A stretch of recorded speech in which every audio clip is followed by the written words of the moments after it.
Hola a todos, espero que estén súper bien. En el video anterior se habló acerca de la potencia promedio y la relación que tenía con los valores eficaces. En esta oportunidad se irá más allá de la potencia promedio y se introducirá los conceptos de potencia activa, potencia reactiva y potencia aparente, además del concepto de factor de potencia. Cuando se habló de potencia promedio, se hablaron de dos casos particulares. En uno de ellos, el ángulo de desfase entre la tensión y la corriente era de más o menos 90 grados. En este caso, la carga es puramente reactiva, en donde la potencia promedio es de cero. Esto ocurre porque sobre las cargas puramente reactivas nunca hay potencia promedio, pero sí existe otro tipo de potencia sobre estos elementos, y esa potencia se le llama potencia reactiva. Conociendo ya la existencia de la potencia reactiva, se puede decir que la potencia compleja es el conjunto de dos componentes: la componente de la potencia activa denotada por la letra P y medida en watts, que vendría siendo la potencia promedio, y la parte real de la potencia compleja, y la potencia reactiva, la cual es la parte imaginaria de la potencia compleja, denotada por una Q y medida en volt-ampere reactivos. La potencia reactiva es una medida de intercambio de energía entre la fuente y la parte reactiva de la carga. La potencia compleja se denota con una S, y además de potencia compleja se le llama potencia aparente. La potencia aparente lleva ese nombre ya que esta debería ser el producto entre la tensión y la corriente, haciendo una analogía con los circuitos resistivos de corriente directa. La potencia aparente se mide en volt-ampere. A partir de la potencia aparente es de gran interés saber cuánto de la potencia aparente es potencia activa. A esta razón se le llama factor de potencia. El factor de potencias nos permite saber cuánta energía está siendo bien utilizada, ya que la parte reactiva o imaginaria de la potencia aparente es energía que no se utiliza.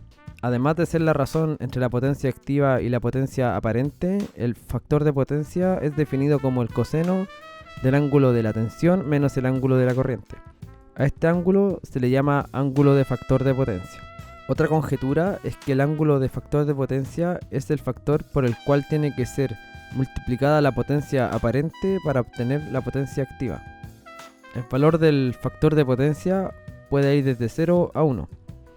En el caso de que la carga sea puramente resistiva, o sea si la diferencia entre la fase de la tensión y la corriente es de 0, el factor de potencia será igual a 1. Esto implica que la potencia aparente es igual a la potencia activa. En el caso de que la carga sea puramente reactiva, o sea que la diferencia entre la fase de la tensión y la fase de la corriente sea de más o menos 90, el factor de potencia tendrá un valor de 0.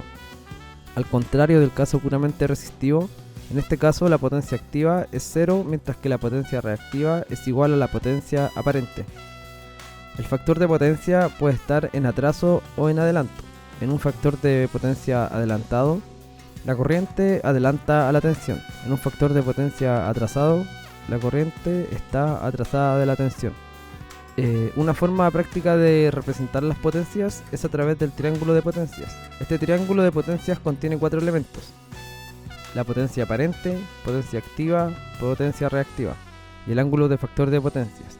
Ya que la potencia reactiva puede ser positiva o negativa, el triángulo puede estar en el primer o en el cuarto cuadrante. La mayoría de las cargas, tanto en hogares como en la industria, son inductivas y operan a un factor de potencia bajo. A pesar de que la naturaleza inductiva de la carga no puede ser modificada, es posible aumentar su factor de potencia. Este proceso se conoce como corrección de factor de potencia. Para mejorar el factor de potencia, considerando que la naturaleza de la carga es inductiva, se coloca un capacitor en paralelo a la carga. Al añadir un capacitor en paralelo a la carga, efectivamente el factor de potencia se mejora. Este efecto se puede ver de dos formas. En primer lugar, se verá en un diagrama fasorial de la corriente y tensión aplicada.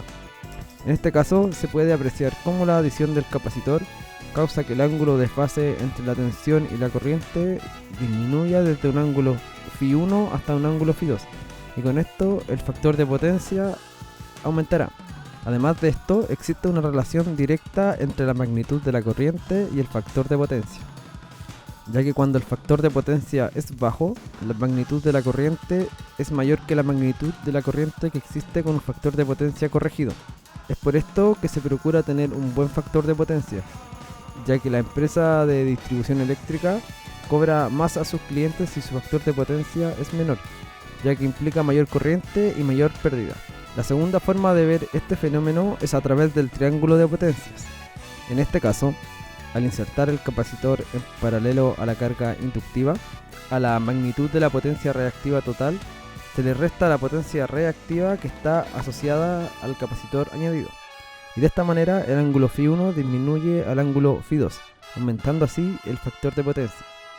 El incremento del factor de potencia se debe a que al reducir la parte imaginaria de la potencia aparente es cada vez más cercana a la potencia activa. El cálculo del capacitor asociado al aumento del factor de potencia se extrae del análisis anterior. Del triángulo no compensado tenemos que la potencia activa es igual a la potencia aparente 1 por el coseno de φ1 y que la potencia reactiva 1 es igual a la potencia aparente 1 por el seno de φ1.